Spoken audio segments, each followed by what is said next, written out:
And that was AEW Dynamite. And of course, there you go. And there we go. And of course, I will say, coming out of AEW Dynamite, that perhaps a young man is looking for a transition that just isn't there for what remains of the sponsors left on the docket for this week's show. And now, of course, we could talk about one's pubic shavings, but who wants to do that? I think more exciting is the idea of a new career, of starting something from scratch, from home, learning a new skill, one that you can apply across the board, like you can from our friends at Codecademy.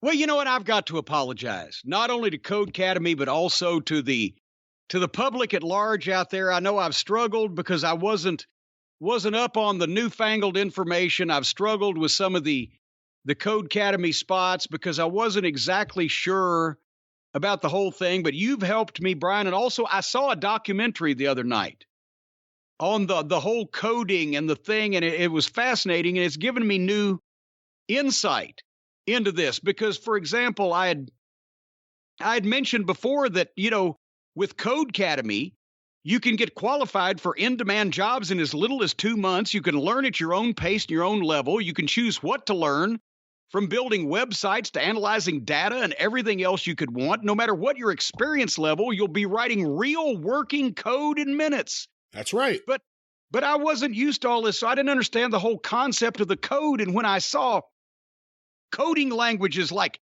Python and HTML, Sys and Squircle and JavaScript. That's not how you say those and things. And et cetera. Well, I know that now because I saw this documentary and it clued me in because remember, we've talked about the instant feedback that you get from Codecademy where your code is tested as soon as you submit it.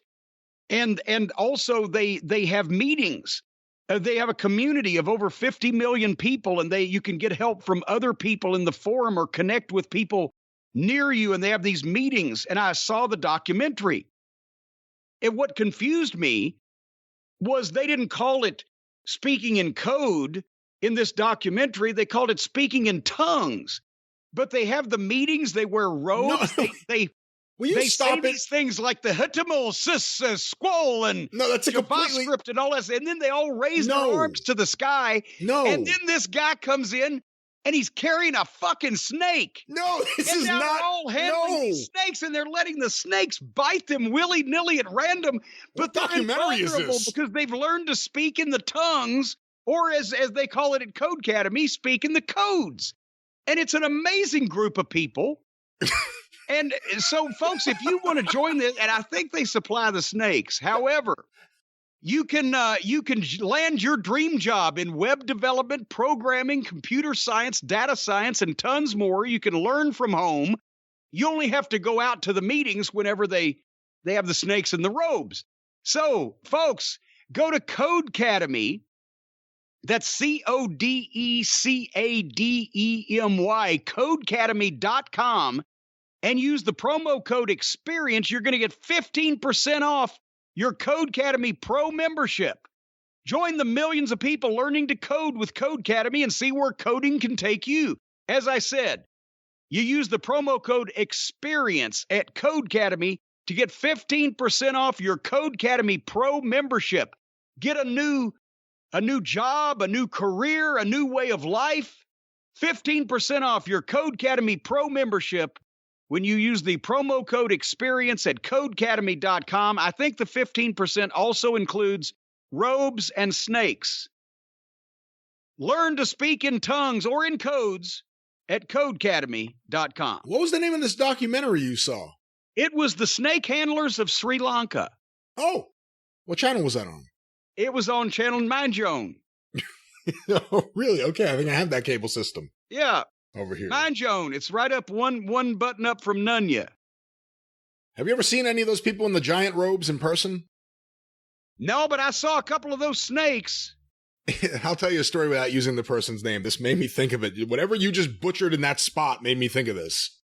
There was a guy in my hometown of Long Beach who, from the little bit I knew him in person, was a very nice guy. He had a son who was the same age as my little brother. So I got to know him a little bit because his son and my little brother became friends and started hanging out. Yeah, they were the ones carrying the snakes. This guy was the nicest guy. He was like a sweetheart. I mean, he was just the nicest guy.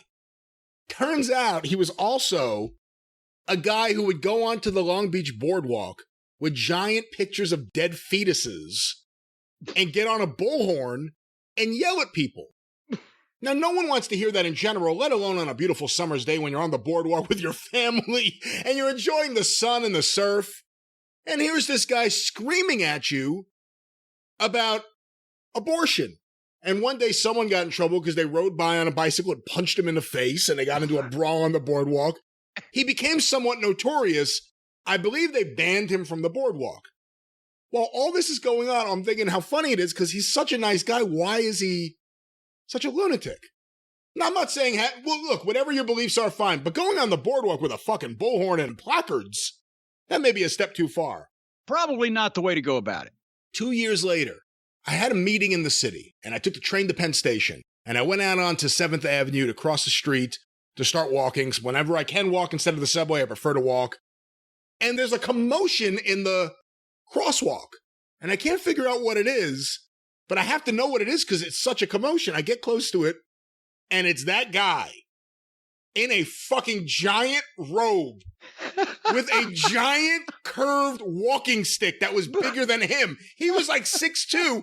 The stick must have been 6'6", because I could see the stick before I could see him. And I'm already laughing, and he has a Was it like the sheep herders type of curved thing there? Yes. I don't know why he had that. That's on a Penn Station at 9 in the morning, but there he is. And I get close enough to hear him on his little PA, and all I hear is, "And the Jews!" And I said, I think I'm going to go the other way and not say hello to Jack today. And luckily he didn't see me because I was afraid he would pull me into whatever he had going on there. But when I think of people in robes speaking in tongues, that's one of the people I think of. Codecademy.com. I think Codecademy could have helped him. He would have been off the boardwalk and making some money. Yeah. Well, let's get off this boardwalk and make some money. That's a deep subject, as Mama Cornette used to say.